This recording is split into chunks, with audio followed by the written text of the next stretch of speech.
Hey everybody, and welcome to Season 5 of Truly Bedrock. We're back for Episode 8. I hope everybody is having a great holiday season, and there's a couple more on the horizon. Maybe this comes out after Christmas, but I know there's some other holidays in this time of year that other people celebrate, so whatever it is you celebrate, I certainly hope you're having a great time. In the last episode, we had plans. We had plans that got ruined, that got changed because of, well, that cute little guy right there. Those cute little guys right there. Now, I had asked for names for these guys, and I had two comments. One of them was Twiddle D and Twiddle Dumb, which is a great comment, and I almost went with it, except for a comment that I had that is too perfect. And I've got a new keyboard, so bear with me, but these two names right here are the two fairies from Majora's Masks. You have Tattle and Tail.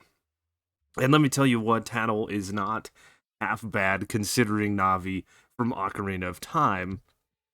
And it's too perfect. The two fairies that befriend the Skull Kid, get him going on his journey. Tattle eventually becomes the fairy that joins Link on his quest, and Tail is the one that hangs out with the Skull Kid and gives you information on where to go. So, no, give me it back.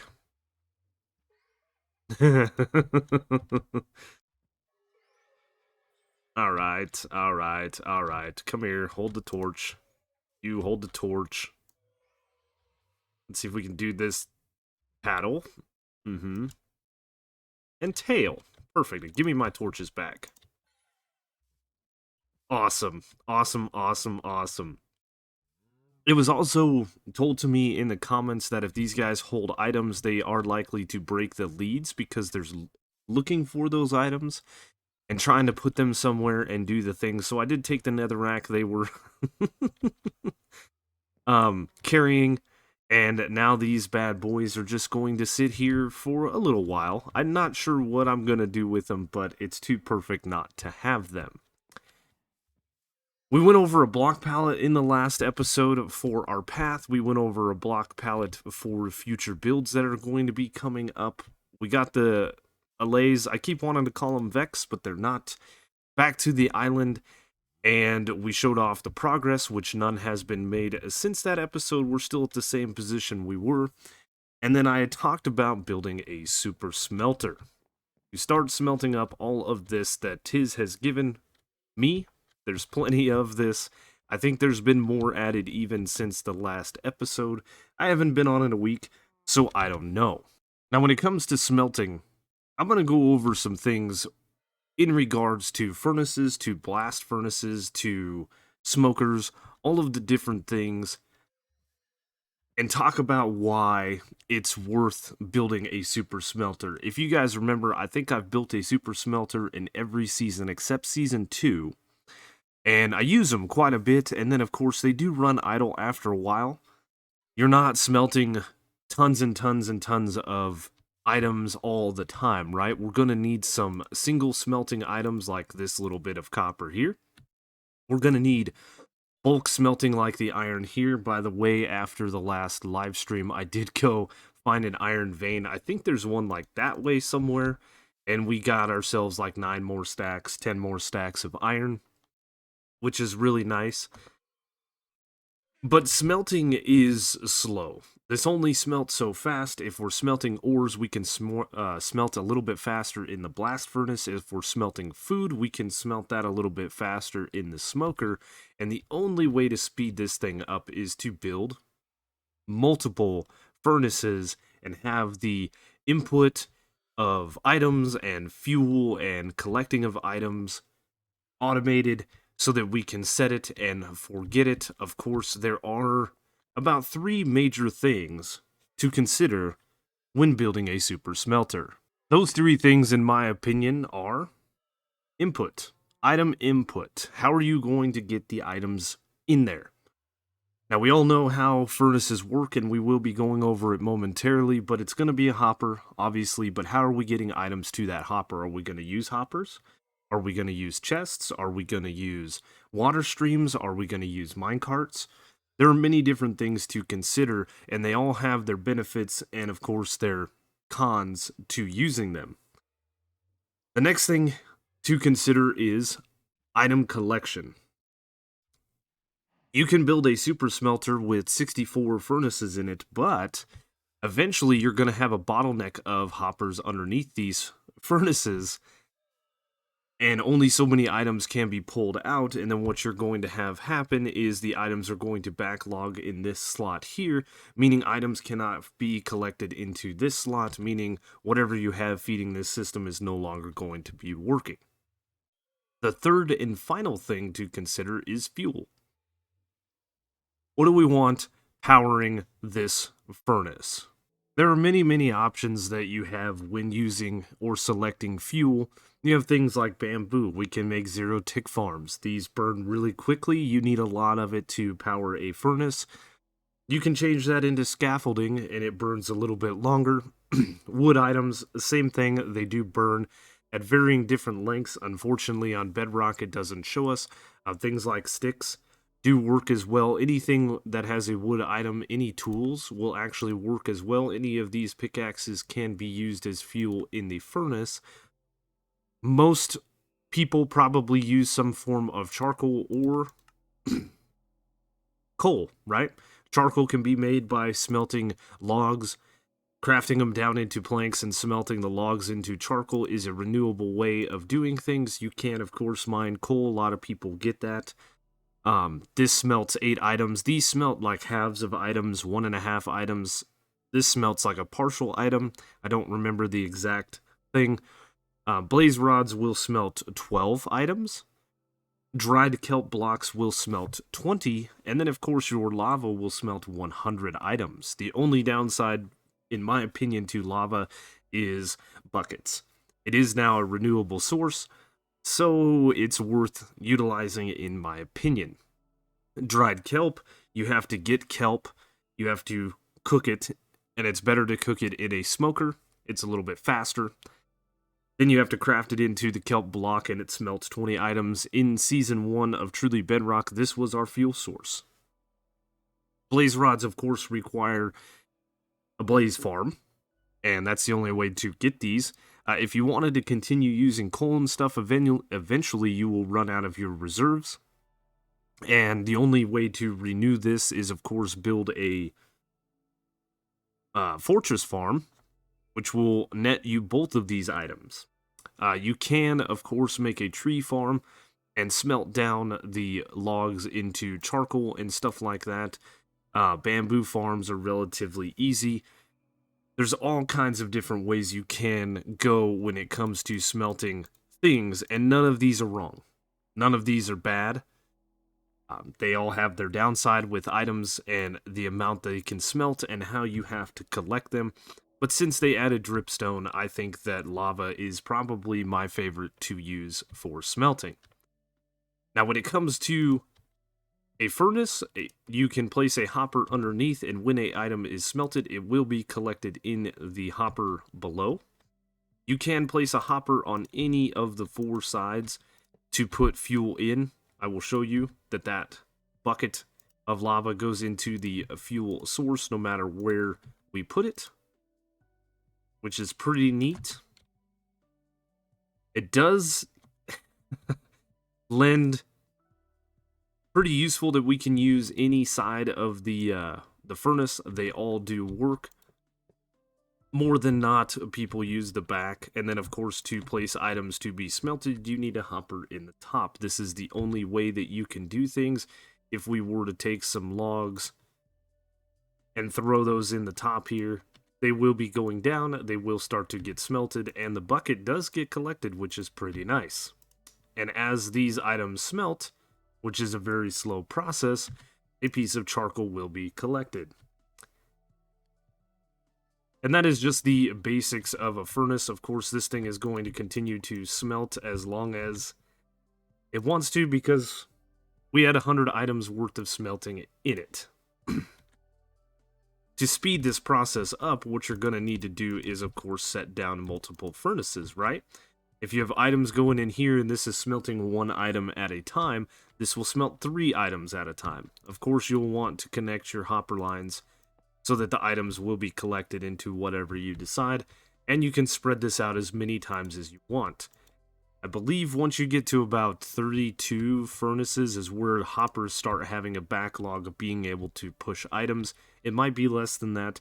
You'll have to check with somebody that is just a wee bit smarter than I am. We mentioned some of the things to consider when setting up a smelter, and item input is a key component of how we want to do this. Now, there are many different ways you can build a super smelter. A traditional one that a lot of people build day one on their world is they build something like this. They typically have a chest sitting out front here, and they hook up some hoppers like so. They put some chests up here and chests over here, and then collection here, and then they start smelting all of their items. And this is your traditional early game smelter. I had one of these last season. It went away very, very quickly. This, of course, can be scaled because of how things work. If we were to take the hoppers off of the sides and we were to place them in the back, we could add more furnaces here with double chests in front of them. Like so, and like so. And if you have one chest, it can be split into 2. So let's grab a chest. I'll show you what I mean. If you had a double chest like this, and then a double chest like this, and then you had a hopper like this, and then a double chest like this, this will evenly split the items because there are 2 hoppers underneath it. I've tested this many, many times. So half of your items will go down here, half of your items will go down here, and then it should be evenly distributed amongst these 4 things. If I were to take something that can actually be smelted, like logs, and I put them in the chest like that, we're going to start seeing this trickling down here. And it's not quite an even distribution. So now I'm lying to you. But it should be really close. Yeah, there's 20 in there, 12 in there, 16 and 16 in here. So not quite. It evenly distributed these 2, but not these 2. That doesn't really matter in the grand scheme of things when you're smelting large quantities of things, but it is a way to beef the starting super smelter up, right? Right. You can, of course, start building an array like this, and if you wanted to, you could build up. If we were to grab, we'll talk about this big monster over here momentarily, but if you were to grab something like this, and you were to grab,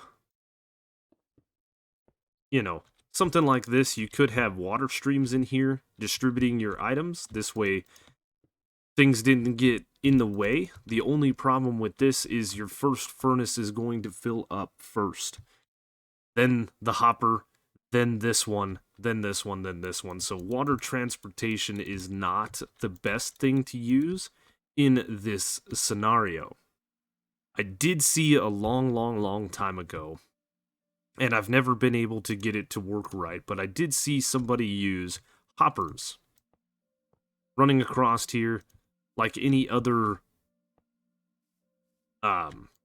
filter or anything like that. They had items running across like this, and it was evenly distributed. This is when I played the Console Legacy Edition, and unfortunately, I could never get the items to evenly distribute as they pushed and pulled into these furnaces, so I've never really re-looked at that design.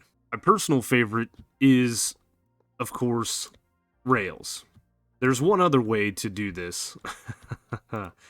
Only bad thing about rails, we do gotta make sure that this stuff is connected like so.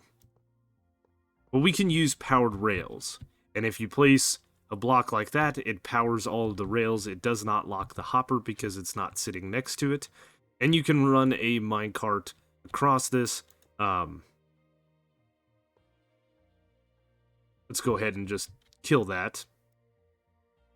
This minecart does have to travel 2 blocks past these hoppers here to evenly distribute the items. But when the rails are powered and a minecart is traveling full speed over these powered rails, it will distribute one item evenly into each one of these hoppers. This is one of the best ways to utilize minecarts in my opinion, and this is one of my favorite designs to go with. Another design that you can go with is one that I built back in Season 1. Do you guys remember this? Oh my goodness, this was my AFK netherwart farm that I never did fully expand. I was gonna, but I never quite got it right. There's a wandering trader in there. There's all the things that we built. And my bounce house for the slime because I was tired of them spawning in the base. Chicken cookers, all of those things. And what is really, really nice about this smelter as opposed to others is you actually only need just a couple of hoppers.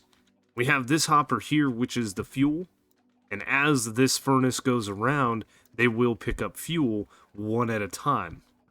I have this into the back of the furnace, but I would recommend having this, like, over here, where this piston is, so that the fuel gets evenly distributed. And to be honest with you, wherever the void is of items coming in is where we should have this too, because these items will come into the furnace until they have completely run out. Good news is, I guess I have this to where it locks, yeah. I do have that added circuit there where it locks the hopper until this system is started, but we have a furnace here with a stack of items in it getting pushed around, and every time it hits a location, it powers stuff.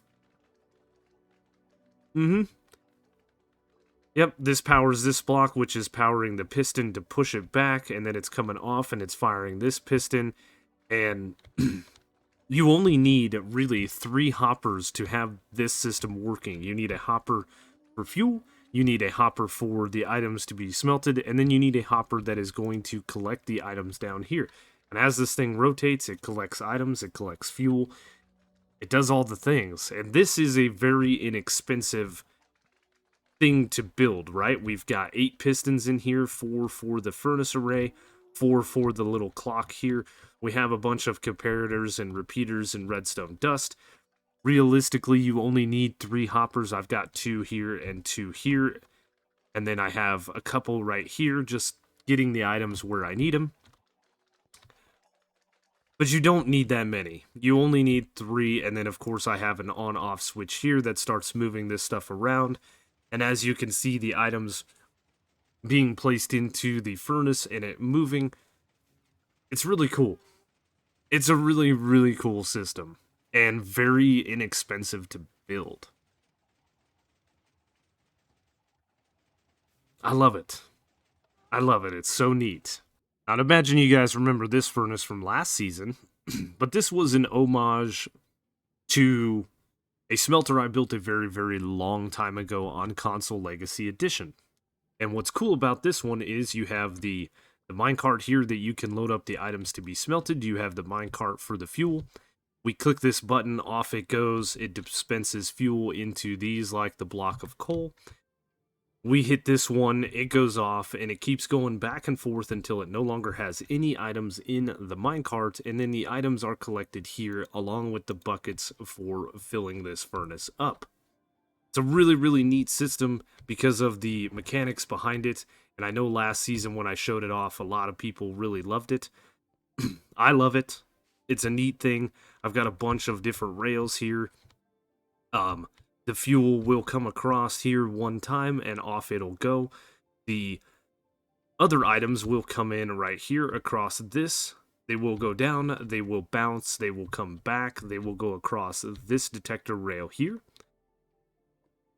And it will go over here, and by the time it gets over here, it's going to detect if there's any items in it, and this will swap and push the minecart back across here. And it'll keep doing that until it's out of items. Once it's out of items, then it will just go across this minecart and go back and around. And I loved showing this off, and I think what I want to do is I want to show off even more of it, right? I'm totally stuck. There we go. I want to show off more of it because you can only see so much of the smelter right here. You don't see the minecart go off and do its little thing of dispensing items, which pretty sure that has no items in it, so we should see it fall back down right here. Um, it's a neat system. I really do like it. Yep, there we go. Ready to be loaded up.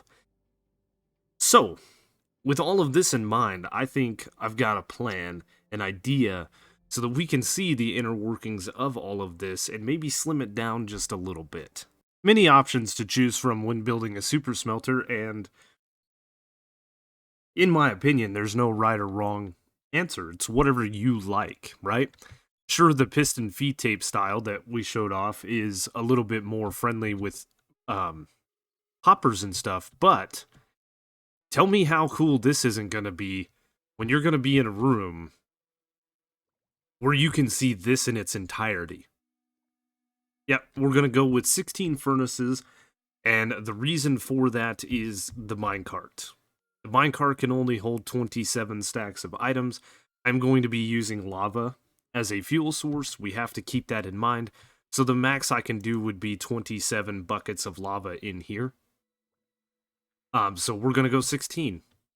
That's what all this is about. This was me testing some stuff. I'm probably not going to do all the redstone stuff back there for indication lights. I'm probably just going to go with this. You can see that this has lava in it right here.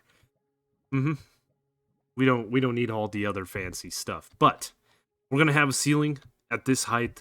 We're going to dig out an area so that you can see all of this. I'm probably going to have this not on white concrete powder. I do that just for my builds. But we do have the fuel cart here that's going to go around. It's going to go all the way around here. Dispersing fuel, it's going to bounce back. If it has any excess fuel, it will dump it off, which it shouldn't, and then it's going to come to its resting place. A little bit cooler than it going, or not as cool as it going in the ceiling and dropping down, but it's still going to be neat. As you saw from this chest here, we have a bunch of clay balls, so this guy's going to go down and around. It's going to hit that detector rail. It's going to distribute items, bounce back, hit the detector rail, and it's going to make me a liar. Did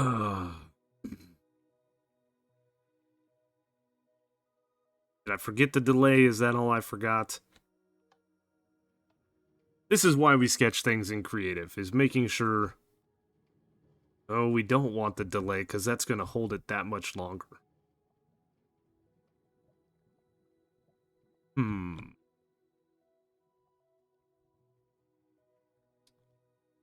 Yep.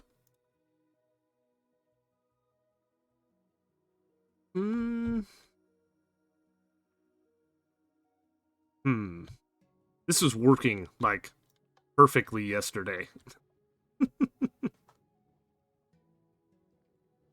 Let's see. Goes around. Yeah, just, it holds the rail too much.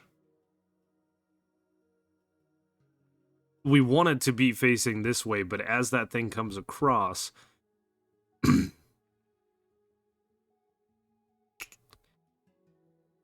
I don't know, do we want another repeater here, maybe? It's what I had in the other design. Let's see if that helps. Probably not.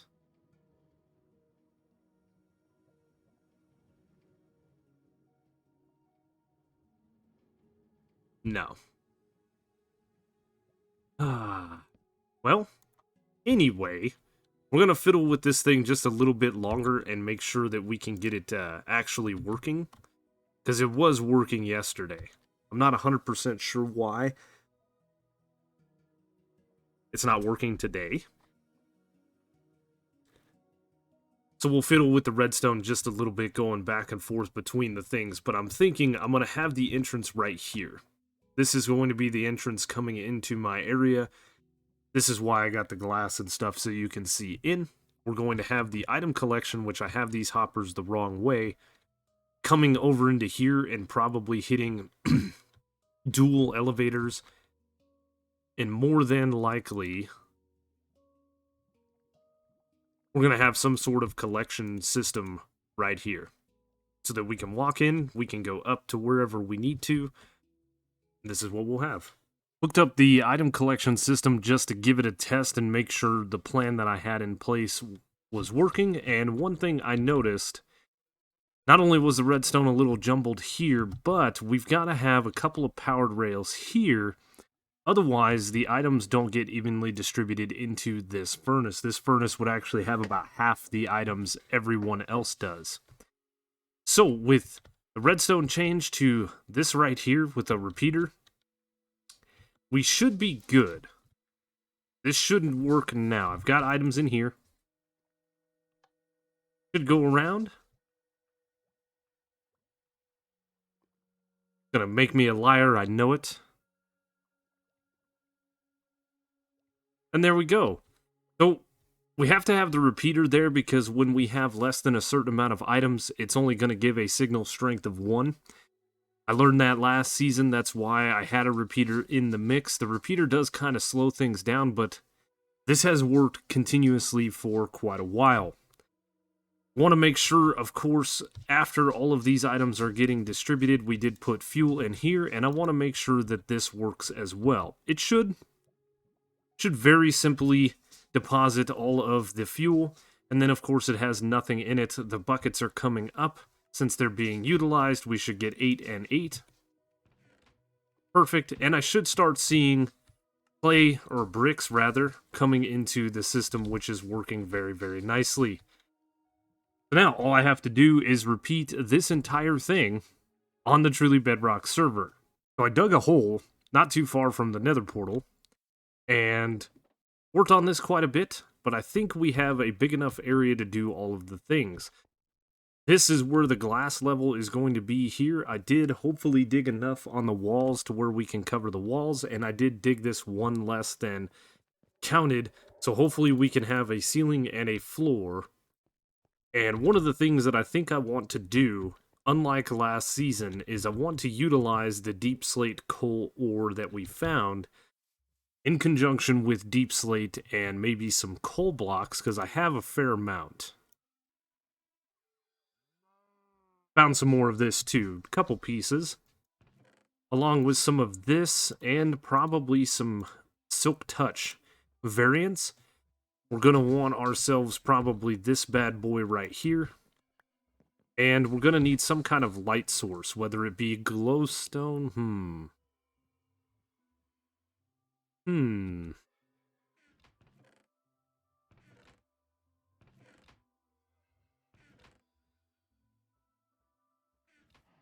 know, I might go look at town and see if anybody's selling sea lanterns yet. Maybe we'll go buy some of those, because I've got myself a fair bit of diamonds here. And then we can utilize those as a floor. I think it'll look a lot better underneath the floor. I want to have hidden lighting in it to be fully lit up.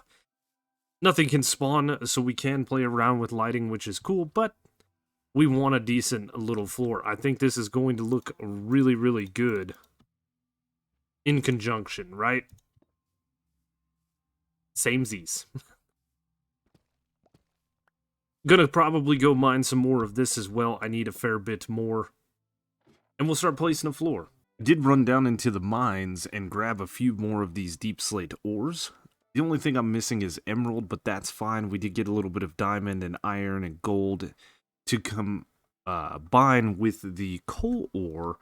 And this is the area, obviously we showed this off. These represent where the furnaces are going to go. A lot of this is kind of redstone back here. And I think we're just going to do, you know, some random bits. The outside portion of this is not going to be a building block, so if I wanted to, I could throw down some other block along this corner, in this corner here. We dug it out, but it was not necessary.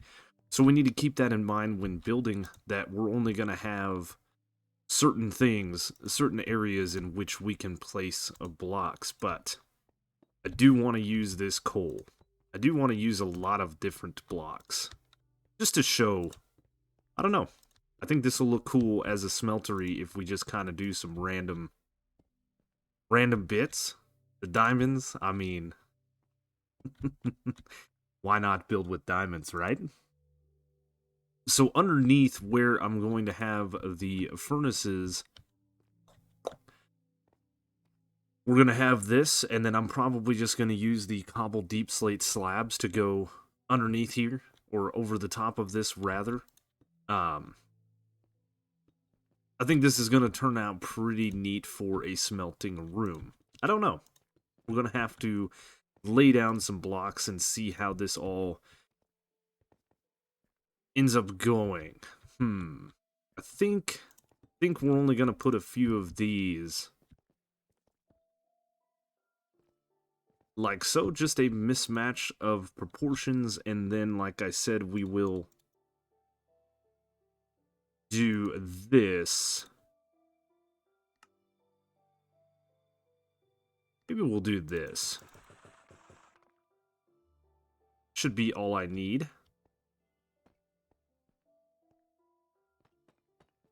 That is for the hoppers to sit on for the furnaces.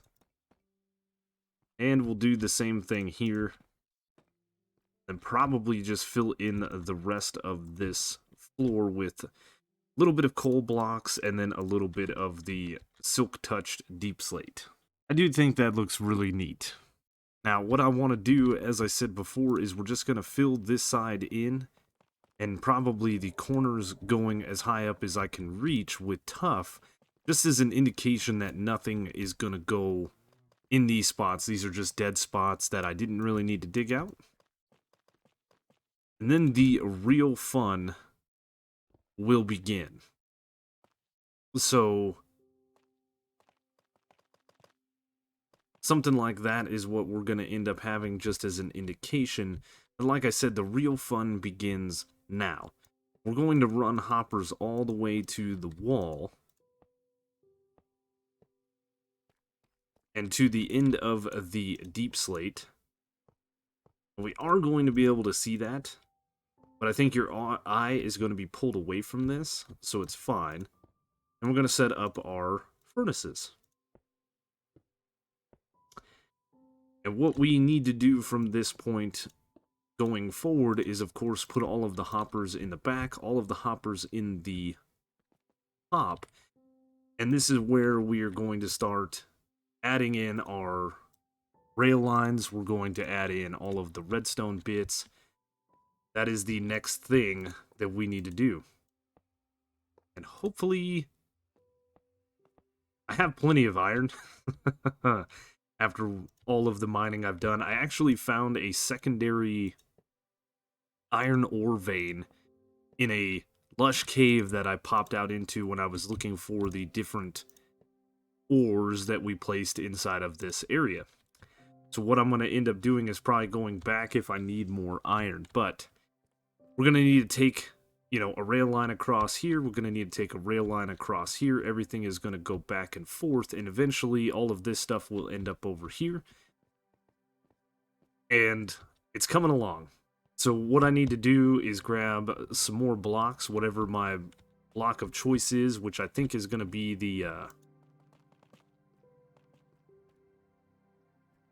brick version of the deep slate. And grab a bunch of rails. I need to craft some powered rails. And get started with all of the redstone bits. Just like in creative, we got some work done. This is the exact copy of what we did in creative. What I was kind of showing off, we have smeltable items, we have the fuel here, we have the rails all connected up. I do think this looks pretty neat, especially standing in the entryway here. It looks like a mine more than a smeltery, but I do love it. And I can come down here and check on things. I do have a bunch of netherrack that I've added into this, making sure that everything is distributed evenly. I did have to work out the fuel situation. I had just like lava sources above this and above this, but none of these cauldrons were filling. I did have to put a lava source above every single one, and as you can see, we're almost full. And the last thing that I need to do is I need to hook up a shulker box over here for this item collection area. I think this looks cool. It's kind of hidden. The items will come in here. We did put in some blast furnaces and some furnaces so that I can do my singulatory smelting if need be. And I did wall this off just so I couldn't go any further. This way none of the glass running across will interfere with any of the rails. Had I taken this rail maybe down, after it turned here, if I drop this thing down a little bit, we could have ran over the top of it, very similar to what I did here. But I like the fact that the rail does run along this edge and we can keep a good eye on it.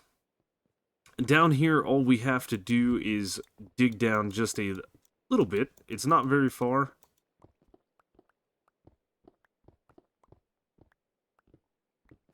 I think we're at Y57. Yep, there it is. Nice and simple, nice and easy. We can take our dispenser that we stole from the Jungle Temple a while back, if you remember that. And then we can just do something like that. Throw a little bit of a hopper. Make sure that we place this block back in, this block back in. And then we need to dig out a little bit of a section here. And we're going to need some repeaters, we're going to need some comparators, and we're going to need a little bit of redstone dust. Of course, this is probably pretty dark. So for the time being, I'll do that. We're going to throw down a comparator here going into a block. This is a very standard build that I use. And actually, these don't need to be changed. This does for the redstone dust. And then we're going to put a piece of dust here, repeater here. Make sure that's in subtract mode. Place that guy down there. And then we are going to just double up on the repeaters here. Block, block, and done. Now, we are going to, of course, knock the light out of here. And then we're going to build ourselves the little plus pattern going up.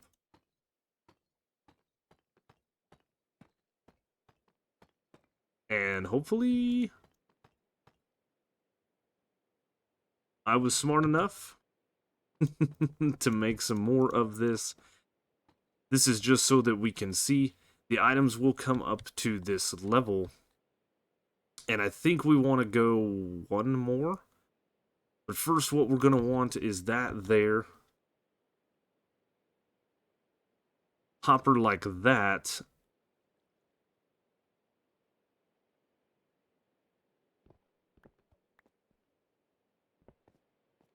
Yes. Yep.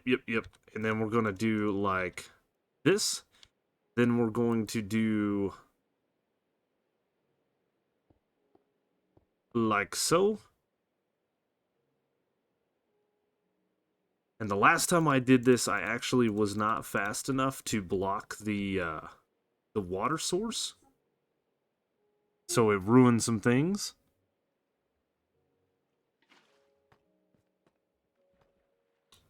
Yep, it's going to wash away some rails. It's fine.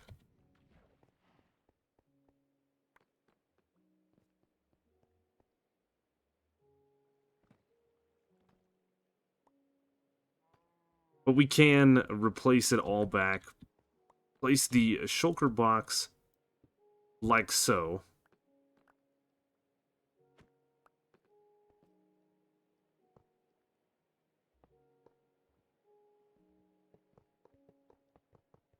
All fixed. The only thing that I really worry about is this one, because I do have a bunch of fuel sitting in that, and picking those up would be a little bit of a pain, but We can do that, and then the last thing that I want to do is make sure that this hooked up correctly, so I will place in 14 cobblestone here and see if they come to the top.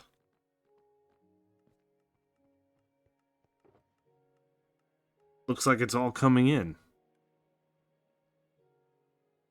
Oh, that's so nice. Excellent. Well, I went ahead and finished up a few little things, cleaned out my inventory, made sure that all of these hoppers were filled with netherrack, and I've got this minecart completely full, but if I disperse this one, we should see these things start to light up. And then, of course, this doesn't have any fuel in it anymore, but we should start seeing our buckets appearing up here. Should have 8 of them and 8 of them, which is perfect. I do have a little bit more lava production than 16 buckets, right? And realistically, if I wanted to, I could have gone all the way around and extended this platform out, but like I said, I wanted to stay out of the way of the minecart rails, and I think this looks super cool. I'm going to go ahead and disperse that bad boy off just to have excess fuel. 200 items can be smelted.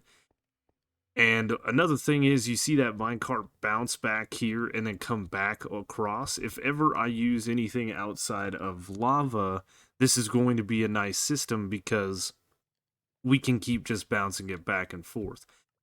I should have probably set up a similar system to this, like over here,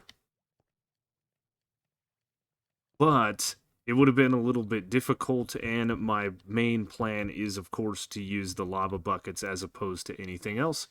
We already got 56 and 56 nether brick there. That's off. It should have been 64.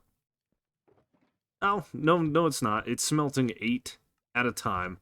Already a stack of nether brick. This thing is working great. I am super, super happy with this project. I'm super happy with the build and what it looks like. As a matter of fact, we're going to get our screenshot right there.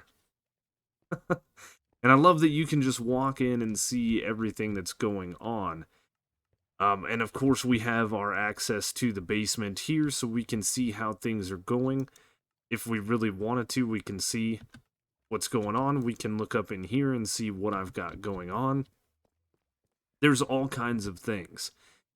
If I wanted to, I could dispense this minecart and have this thing bouncing back and forth as these run out of items to smelt, but we have a ton of items to smelt still. I think I've got 2 chests, 2.5 chests emptied out here of netherrack. There's still a lot more to go. Some of this I will save, but I do have a fair amount of netherrack here, including this shulker box that's partially full, so I have enough for what I normally use. This stuff is for the build that is going to go in this area. But what makes me the most excited is we finally have like our first real build on the island. I know we did the spawner farm over there a while ago, but that's not really on the island, and we're still in the Christmas pudding skin.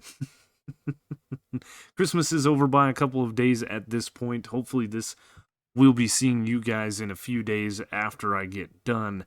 The holidays were pretty crazy, so we didn't get the recording time in that I wanted to. We're working on it. Hopefully we'll get back to our regularly scheduled program now that the holidays are over. But that is all of the time we have for today's episode, so I hope you guys enjoyed it. If you did, you know the routine. Please leave a like, leave a comment. If you're new to the channel, consider subscribing. Be sure to check the description down below for all the different ways to follow me, including links to Twitter, Twitch, Discord, Truly Bedrock Discord, Truly Bedrock website. There is a link to all the other Truly Bedrock members' YouTube channels down below. Be sure to check them out if you're not already. I imagine 99.9% of you are already watching somebody else, but for that 0.1%, go check them out. Anyway, there are also links to the second channel where I put up live streams. We haven't done one in a while. but they do go up. As a matter of fact, I think I need to upload the last live stream day there. So somebody remind me in the comments section. There's also a link to the third channel where I do Pokemon challenges from time to time. If that's something you're interested in, check that out. There's a link to Patreon if you're feeling like you want to help out the channel more than just watching. Of course, not required, but greatly appreciated. Thank you guys so much for watching, and I will see you on the next one.